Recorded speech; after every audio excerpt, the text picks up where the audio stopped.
stack developer, I'm also a product manager, and I've been in the tech industry for about 5 years or more than.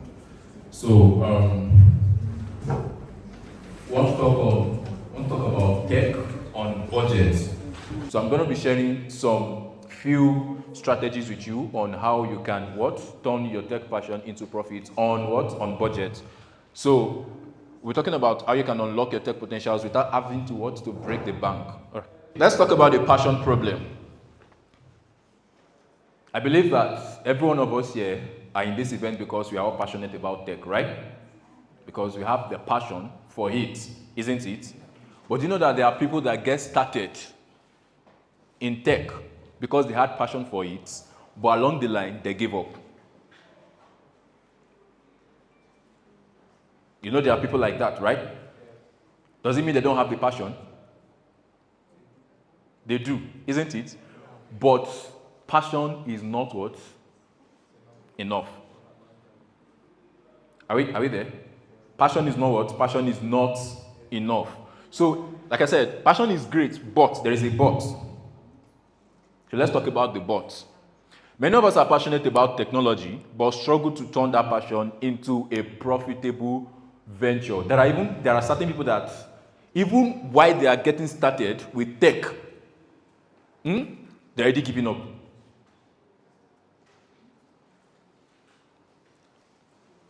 There are certain people that give up along the line, but there are some people that immediately they start like this, they give up.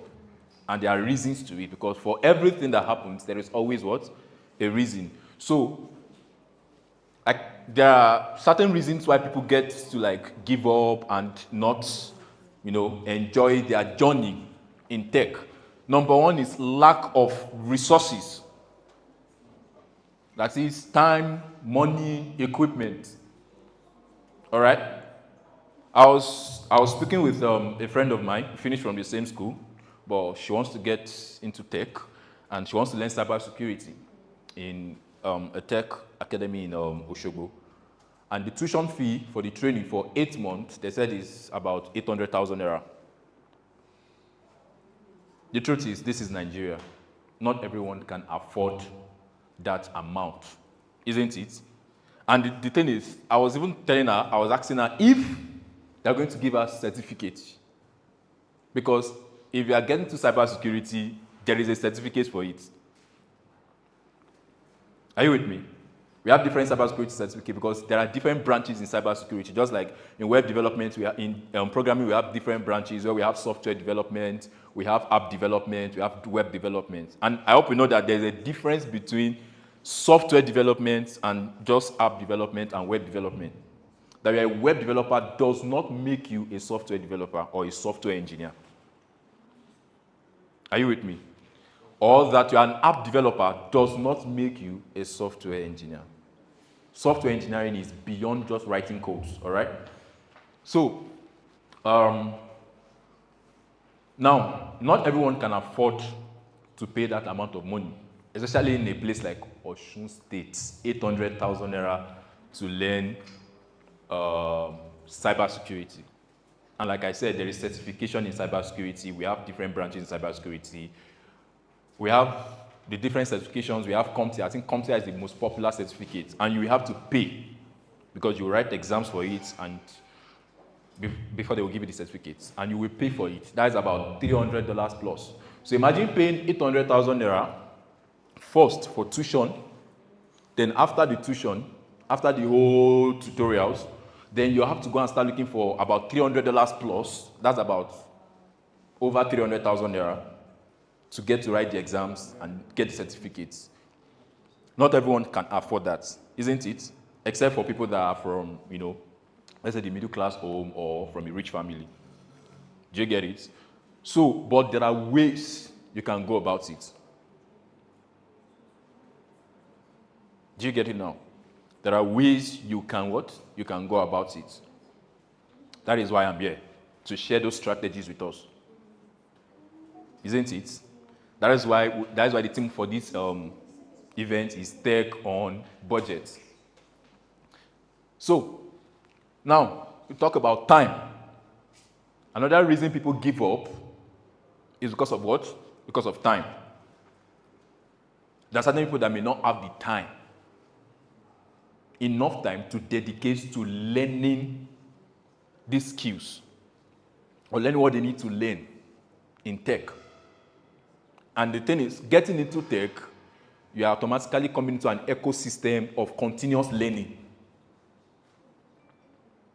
Exactly. You are coming into an ecosystem of what? Continuous learning. And not everyone have that time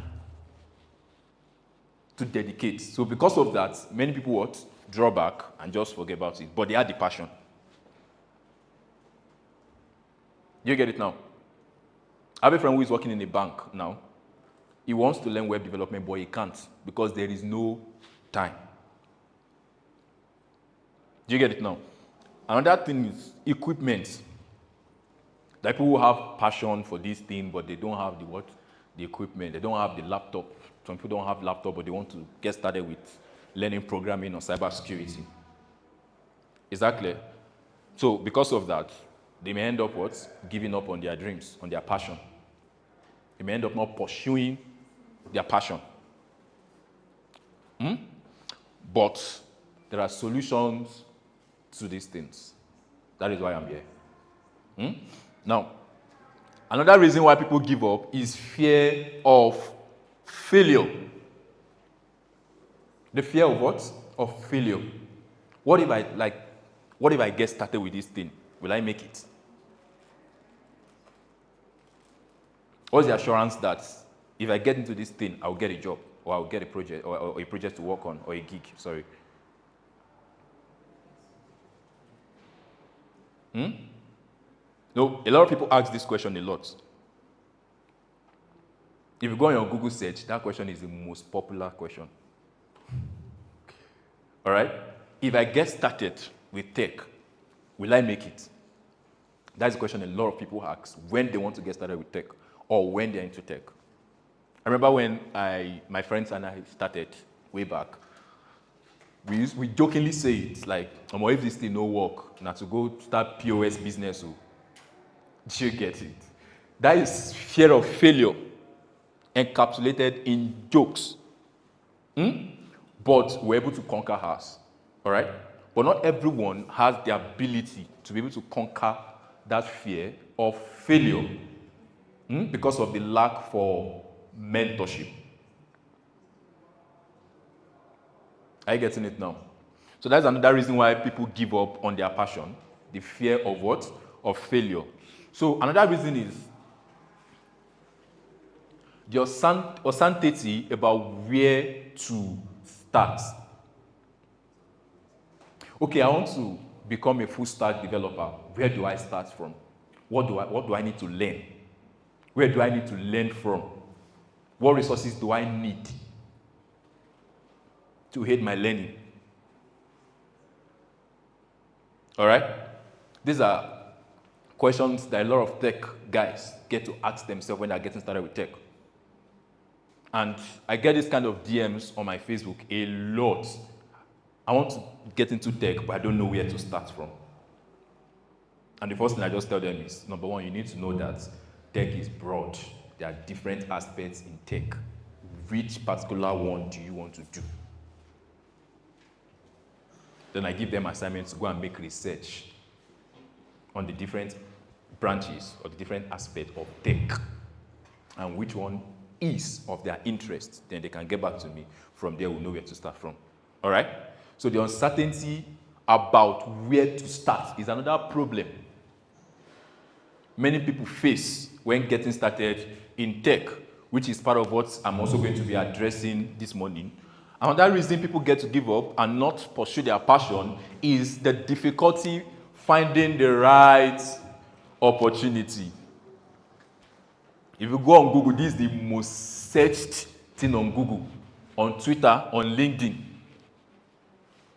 How to get the right opportunity as a techie. There are certain people that they've not started with tech at all. They're already asking you a question on, when I get into tech, am I going to get a job? Like, how will I get the job? I'll be like, hey, bro, calm down first. Learn this thing first. All right? So that's another problem people get to face, difficulty finding the right opportunity.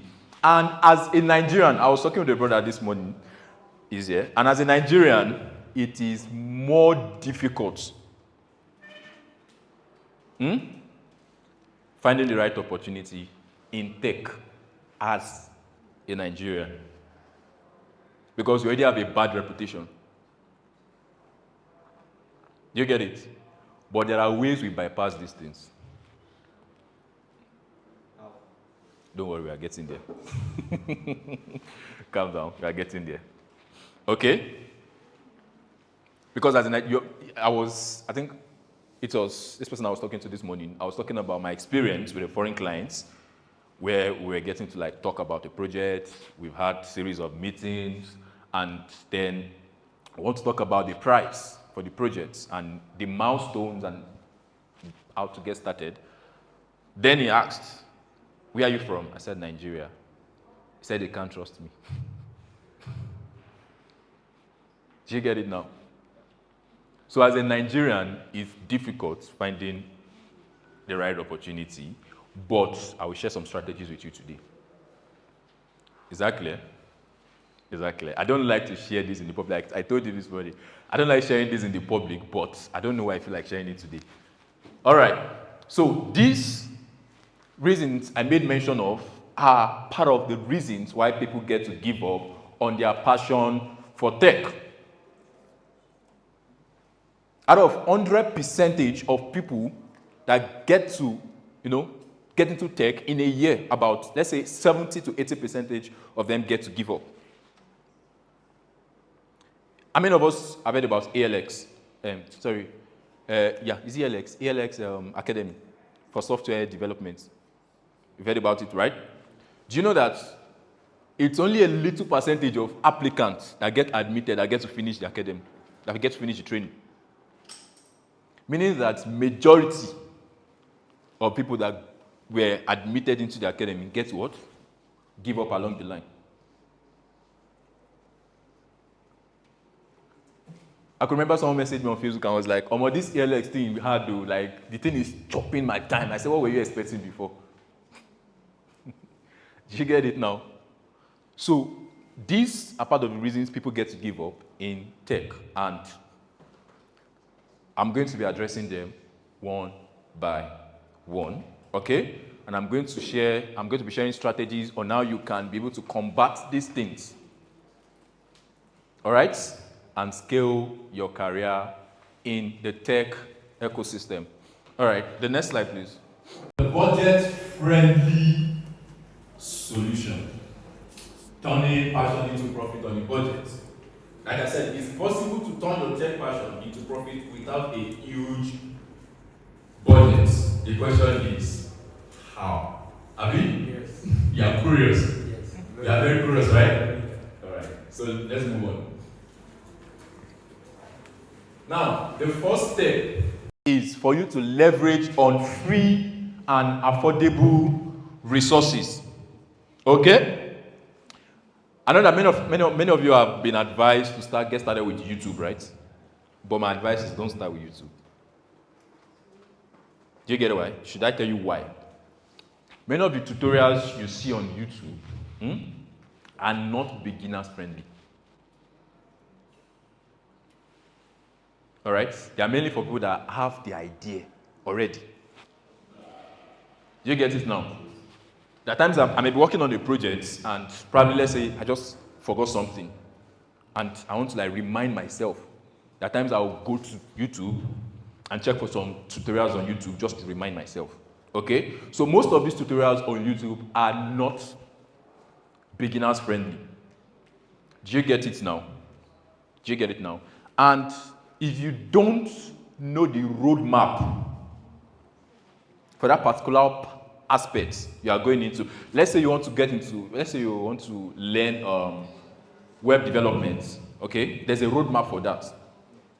You don't just go on YouTube and start searching for JavaScript tutorials. Why are you learning JavaScript? What are your reasons?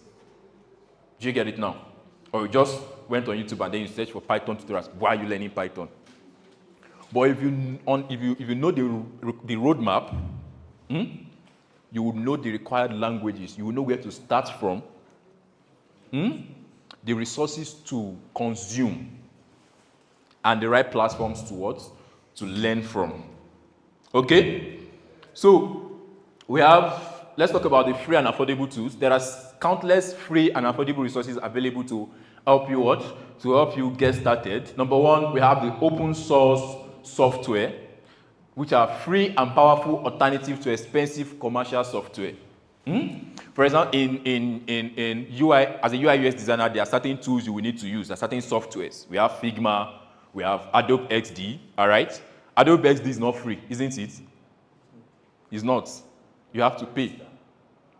You have to register and you have to pay for it. Figma is not free. The free version is limited, isn't it? But there are what? There are open source softwares that you can use, alternative. Even the Adobe XD, you can still use the free version. There are websites where you can get to like go and download the free version, the cracked version. Call it the cracked version. Do you get it now? Get into PC. When you go to get into PC, you'll be able to what? Download cracked version of any software you want to use. Let's say Adobe Photoshop, Adobe Premiere Pro, Adobe XD, which other software do you have? VS Code is free. Many other software that you may need. Okay? So leverage on open source software that is free and powerful alternative to what? The software you are using as a start. Is that clear? Now, online learning platforms. You can get started with, getting access to free courses and tutorials on various tech topics. Let's say you want to learn web development now. Sorry, I'm talking about web development a lot. That's what I do mostly. Let's say you want to learn web development now. You can go to platforms like Free Code Camp. It's free. And it's beginners friendly. You can get started with it. Free Code Camp. You can go to platforms like W3 Schools. W3 Schools is free. It's only the video tutorials you have to pay for. But the written tutorials are what? They are free.